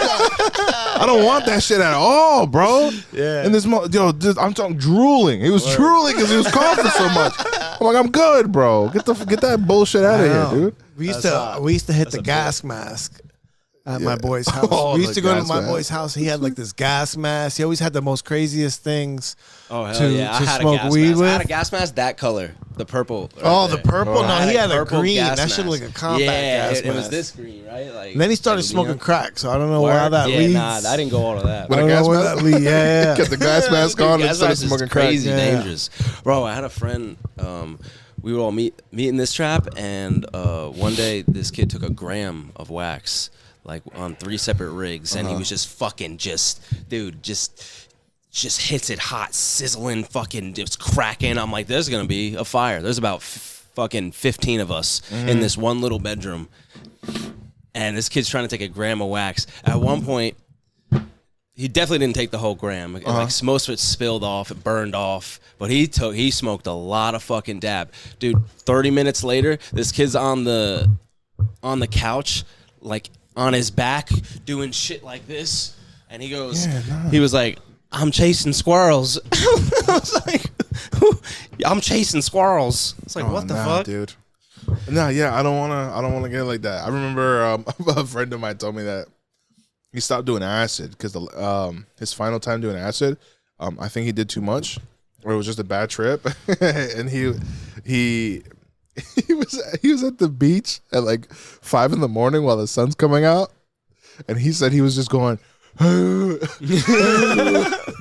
like trying to get his teeth above his upper lip because he thought his teeth were in the wrong position. He was going, and his friend found him like that. And then he was like, "I'm not having a good time, bro. I'm not having a good time." Bro, I could just imagine someone trying to bite off their upper lip, dude, at 4 a.m, toes in the sand, thinking they're a walrus. Acid's serious. My friend got messed up from acid. He had to start taking medicine and shit. Oh, yeah. Let me tell you what happened to me at Austin. Remember I was telling you that the crazy hostel stories? Dude who fucking... Oh, the hostel stories. You never told me about the hostel stories. Can I get another beer real quick before you... Yeah. Rock another beer. My bad. No, that's all right. I forgot about this. What about the dude that you put on your story? Oh, the guy, I told Franco this already. I'll tell you this too. No, the guy, when we were online for Kill Tony, there was a guy that was on a bike, like a 10-speed bike or a 12-speed bike with the real thin tires, and they were up against the wall. Oh, damn, like old school shit. Yeah. With like fucking mad gears. Sitting on that thing, yes, exactly. Yeah. And the handlebars that curve. Yeah, hell yeah. Right? So that's the bike he was on. 1990s. And he was sitting on that bike and eating a plate of food, like a fucking rice plate.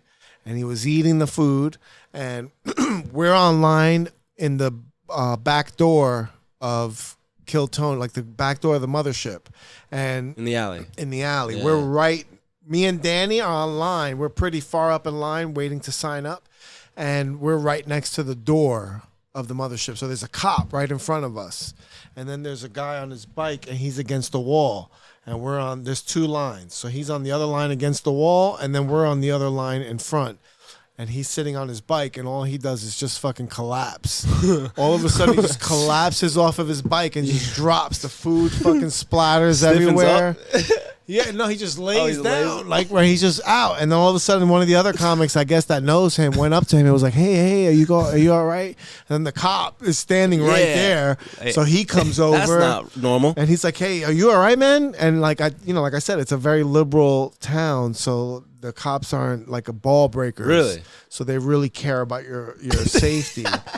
So he's like, "Are you all right?" He's like, "Are you all right?" And the guy's like on his back. They weren't actually asking you what you're on. They were just like, "Hey, man, we'll help you." Yes, exactly. Yeah. And he's like going like this with his hands, and so we know he's alive and shit. But he's just going like that. But he's fucking. He's not talking. He's not responding to questions or anything. He's just like in his fucking.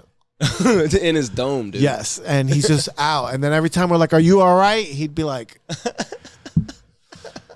So then they what do you think he was on, bro? I have no idea, dude. But we were just talking, or maybe we weren't talking, and it was like a breaking conversation where it's like silent for a second, and all of a sudden we hear the bike hit the fucking ground, and him spill, and the food fall down, and half the food fell in his hair. Jeez. And shit. And he was just all fucked up, laying there like all retarded, like just he was all fucked up. And the cops, finally they called the ambulance, and the ambulance came. and they fucking put him in a gurney and started taking him away. And they strap him down? I started a na na na na chant. I just started going na na na na to myself, you know, because every time somebody left or something happened, like everybody got happy because it was like one less person in the mix. Did they cross him off the list?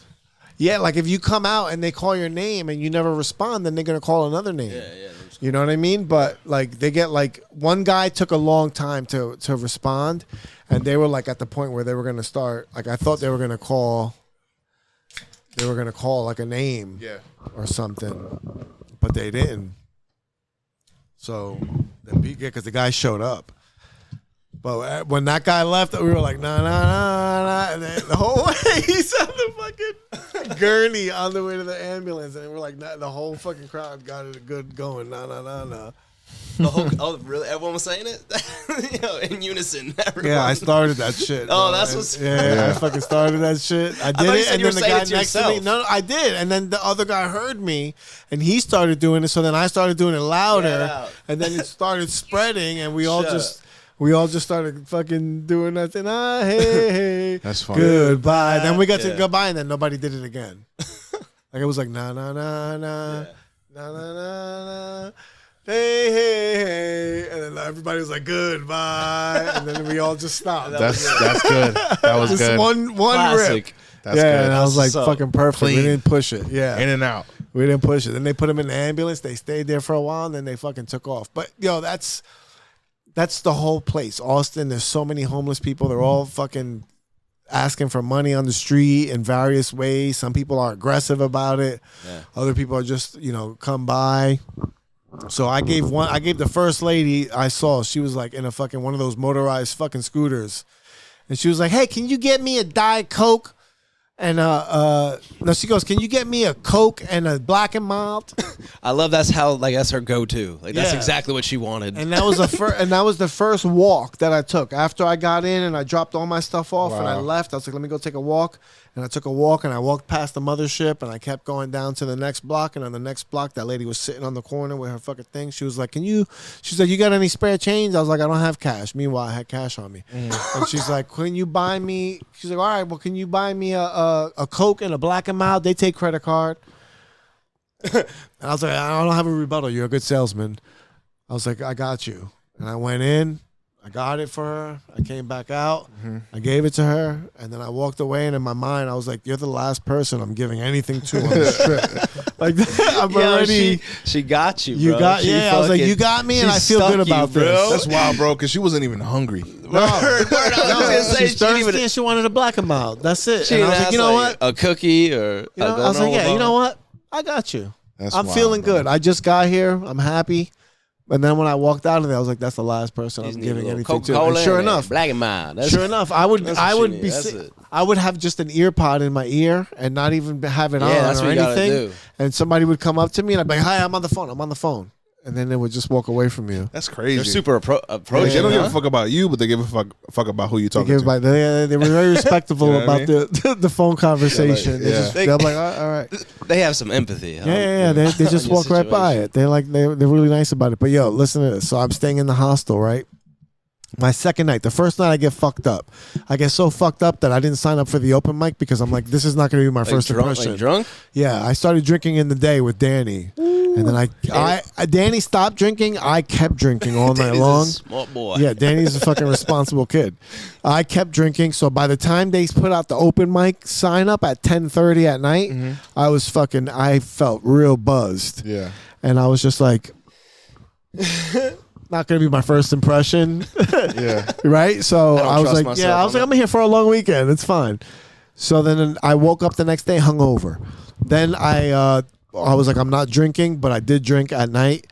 I just didn't drink during the day this time. And then I drank at night. And then that night I went to sleep and I woke up at 6 a.m. I went to sleep at 2 because I was in walking distance from everything. So I would just get fucked up and then walk home at the end of the night.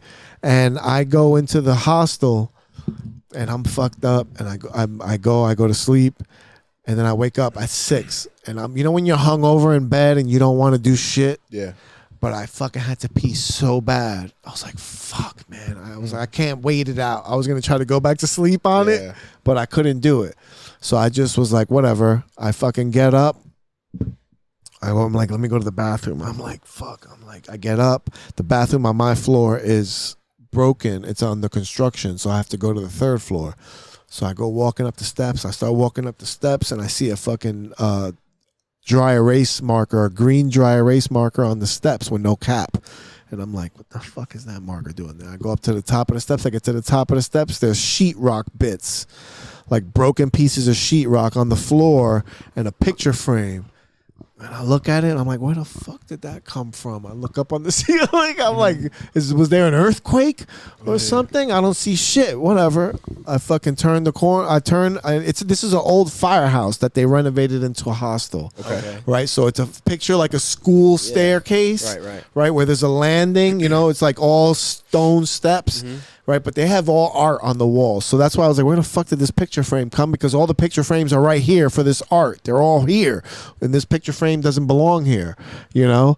So I'm like, what the fuck? So I go up the top of the steps, and on the landing, there's writing on the wall, something Lily, like a question in Lily. And I'm like, what the fuck? Damn. I turn the corner. I turn the corner into the floor.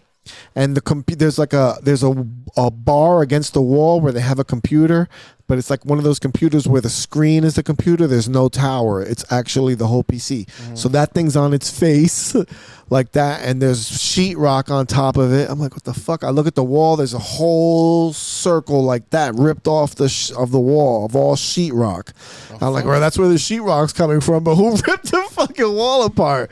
I look on the ground. There's Ritz crackers with peanut butter, all like just a bunch of them laying around. And I'm like, then there's leaves. You got life-size mice? What's leaves from the plant are laying on the floor. And then I look in the corner where the house plant was, and that thing has no leaves anymore.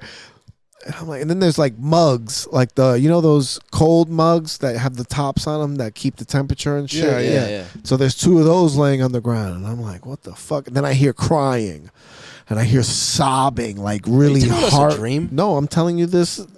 This is what it felt like. This is what happened, right? Yeah. I fucking hear this sobbing, right? A woman crying. So I keep walking, and as I'm walking, I see more writing on the walls, and then I get to this part where the hallway opens up, and there's like a little foyer. Now there's all rooms here, and all the rooms have either bunk beds or single rooms, but everything is rooms. I'm just in the main area, walking towards the bathroom and showers in the back of the hallway. And there's this woman on the corner. When it opens up, there's a little couch there, and there's been this little old lady, and I've seen her laying there and sleeping there a couple times, but you don't think nothing of it. And this little old lady is sitting there sobbing, bro, boogers all over her face. She's fucking crying. There's tissues everywhere. She just keeps blowing her nose into tissues, and she's crying. And I gotta pee so fucking bad. And I'm like, what's the matter? I'm like, are you all right? I'm like, what happened? And she's like, oh, I don't know what I'm going to do. I got to leave this place, and I don't know what I'm going to do. She's like, I've given my life to this city. I have supported so many musicians here, and I've told them all that they're better than Billy Joel, and I've told them that they're better than Bon Jovi. And I'm like, oh, shit. And I'm like, there goes the weed. Yeah. And she's like, I told them that they're better than Bon Jovi. And like at that point, I think the piss, like the having a pee really hit me so hard that it woke me up. And I was like, oh, this bitch isn't talking to me. She's just talking. She's out of her fucking mind. And she's sitting there talking some shit. I was like, I gotta pee. So I walked away from her.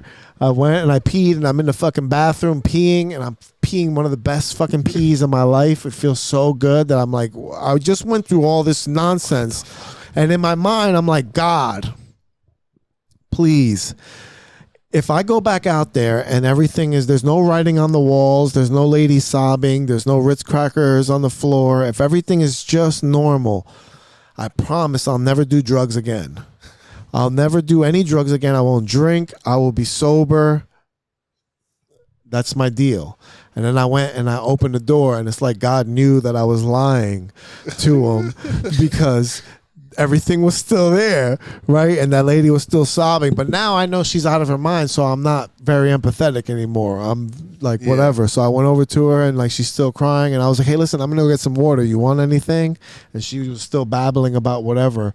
And so I walked away, and I went downstairs. And then I go into the kitchen, and there's these 3 women there.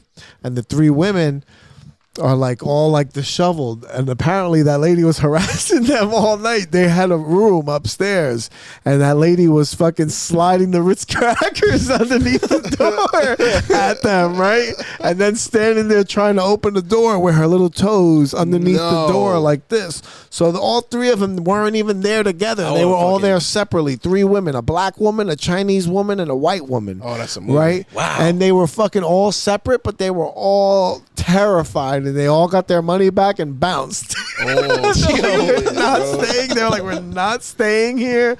And then it ended up being that lady was the one that trashed everything.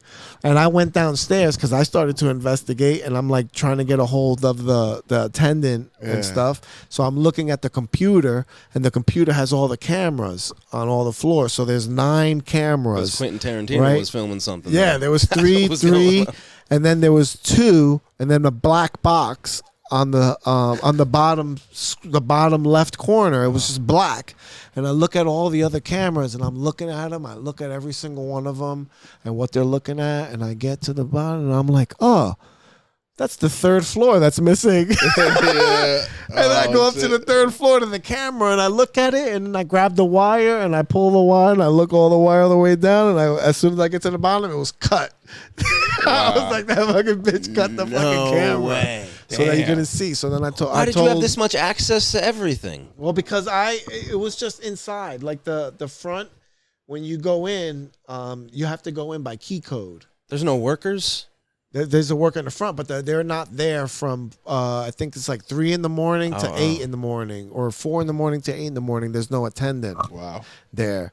But they didn't come until like 9 o'clock. Yeah. But I sent an email. I was like, hey, these bitches here aren't safe. There was no one to even supervise the building or nothing? I was like, they don't feel safe here. So then the girls started cleaning up and shit. And, that was the talk of the fucking hostel for like the next 2 days was like that lady. And then fucking we see her there again. Then like another day we see her sleeping there again. And then I sent another email. She doesn't stay I was like, hey, there? that lady's back there again. She's a homeless lady. Yeah. Oh, yeah. We all thought that she was, because she looks like a normal, she's not dirty or disheveled or anything. She lives in the She hostel. just looks like a little old lady. Yeah, but she lives in the hallways. She keeps getting in. Everybody thought she was a guest. But she was sleeping on that couch out there. Damn. Oh, wow. Right? Change the code. Yeah, Change the fucking code, bro. So the second time, the second time that they popped her, I sent an email in the morning. I woke up, I went back to go to use that bathroom, and there she was sleeping. And I was like, how the fuck did this bitch get in? I'm like, you know what? It ain't my job to police this bitch. I'm not saying shit, but I'm going to send them an email and say, hey, that lady's back again. Yeah. The lady that trashed the floor. And then they came back out, and then I went back downstairs, and later on that day, and I saw the attendant, and she was like this, sitting in front of the computer like this, and I was like, hey, I don't know if you guys got my email. I don't know if you saw that lady was there. She's like, yeah, I kicked her out already. I'm trying to find out how she keeps getting in. She's like, I'm watching the video. See how she keeps getting in. That's hilarious. And then later on, they gave us I came back from the gym. Because across the street is a Gold's Gym. Yeah. From the hospital. Awesome. It's fucking sick. That's awesome. Right? The girls at the fucking gym. Amazing. For real. Austin? Oh, it was fucking amazing. Wow. So then. Let's go, Austin. So I'm coming back from the gym. I fucking put the code in. Austin. Beep. And that shit doesn't open. I'm like, I fucking do it again. Beep. Doesn't open. I'm like, All of a sudden I hear like knocking.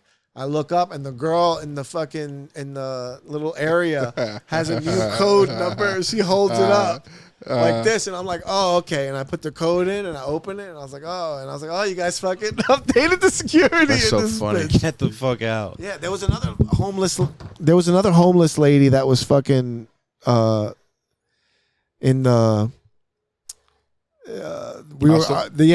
That day that we were all like shook and stuff, and we kept looking outside, And then there was another homeless lady standing outside, a younger one with long black Waiting hair. to get in. And she was trying to get in, and there was another kid who was like, it was his first day, and he was going to check in, and he had and he was like trying to read the instructions and stuff. Oh. So we let him in. We let him in, and fucking like we let him in, and then didn't let her in. Like the girl went over and opened and was like, come on. And then closed the door. Yeah.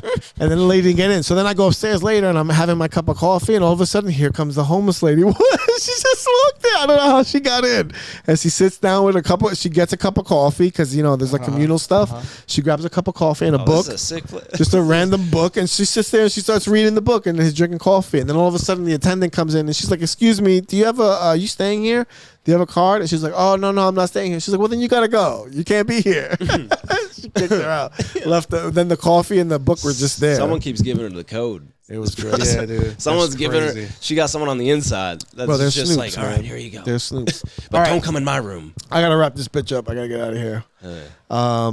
Yeah, man. It was fun. Austin was awesome. I'm glad to be back in fucking Jersey. Oh, yeah, man. And repping the dojo. Why was one of the questions. Tony Hinchcliffe was like, where are you from? And I was like, Dojo of Comedy, New Jersey. Like if it's a city. Like if it was a city, right? I was just like, Dojo of Comedy, New Jersey. Yeah. And Tony was like, okay, Dojo of Comedy. And then Brian because I had saw Brian Redband. He came out. Remember I told you he stayed with the guy with the fingers? Yeah. But he was right in front of me and people kept talking to him. And then when everything died down and like people weren't bothering him, he was smoking a cigarette. I reached in my pocket. I grabbed the Dojo of Comedy sticker and I gave it to I was like, hey, can I give you this? And he grabbed it. He's like, oh, Dojo of Comedy. I was like, yeah, that's Tripoli's club in New Jersey. He's like, oh, shit, I love Tripoli. He's like, thanks, man. And he put it in his pocket. And then I didn't say anything else. So that when Tony Hinchcliffe was like, Dojo of Comedy, Redband was like, yeah, that's Tripoli's club. He leaned into him. He was like, "There's Tripoli's club," and he's like, you didn't tell me that part. Cool. Yeah, it was. You skipped that part. That's cool. There was a lot going on, bro. There was a lot going on. I can imagine. But that's crazy. He set it up. We were all like, "No way!" Like he knew, and he knew. He's like, "I set that shit up. I made him know." That's awesome, though. I set it up. I put the sticker in strategic places, like in that in the alley that we waited on. There's a no parking sign, and I fucking slapped the dojo sticker right on the no parking sign. Nice. I stopped it like in a couple restaurants or like places like in the street and shit. I stuck a couple stickers in Austin. Fuck yeah, bro. I carry them around me. I keep forgetting to slap on places because like I never. We got to do it around here, like Morristown. Yes, we have to do it all Morristown. Morristown. I have so many. I carry a stack on me in the nice fucking weather. All right, I'm fucking wrapping this bitch up. Thank you always to our sponsors, A-Team A-Team Pool Tables, NJNYPoolTableService.com. If you're moving a table, the A-Team are the best pool table movers in New Jersey and in the entire tri-state area. All right, if you're moving a table, you got to call professionals. Don't try to do that shit on your own. You're going to break it. You're going to make it cost more money. If you get a pool table off Craigslist, you're going to need somebody to move it. Call the A-Team. It's NJNYPoolTableService.com. And we got Empire Sewer and Water, New Jersey. They do residential and commercial services when dealing with pipes and drainages. All right, you take big shits. You leave a lot of toilet paper in there. You might need to clean it up. Call professionals. We gotcha. Go to EmpireSewerandWaterNJ.com. Call for a free estimate. You're not going to get fucked around with, all right? Then you got Combat Fitness Club in Ridgefield Park, New Jersey. They have group sessions, private sessions, one-on-one training with professional boxer Dane Guerrero for Guerrero Combat Fitness. They're in Ridgefield Park on Main Street. You can go to their Instagram page. It's at Combat_Fitness_Club on Instagram, and tell them you heard about it on the VCast, and he might punch you in the face. All right. I love getting punched in the face. You might just get punched in the face. No, they're a great sponsor. Dan Guerrero just had his professional debut, and he won via decision. Dropped the guy in the second round. He looked very sharp. Looking forward to his next fight. So you get to train with a professional and other people too, so that you don't get punked out in the streets. Franco Danger, thank you for coming through. How did we reach you online? Oh yeah, catch me on Instagram, Franco_Danger. Twitch, Franco Danger. That's right. Yo, add me on Playing Fortnite. that games, bro. Franco Danger, baby. Ping the shoe came in That's at the what's last up. slew. Vinny the shoe. Sue, who, moo. I was like, Vinny lit up a jump. Vinny lit up a joint. I got to give him a mic so he can express himself. When we closed down, I wasn't going to wait down by myself. That's what's up. I'm happy. It was a good show tonight. That guy, Casey Salengo. Pretty funny guy. I didn't get to catch the rest of his set, but he started out pretty strong, right? It was a great show. Great show tonight. Come to the Dojo of Comedy, tiffscomedy.com. Get your tickets. We got Mark Norman this weekend, sold out. Sorry, you should be on the email list. You'd already know about it. Sorry. But this is going to air on Monday anyway. So, that's it. Thank you very much. Peace out, bitches. Peace. You're listening to my dad of the VCast.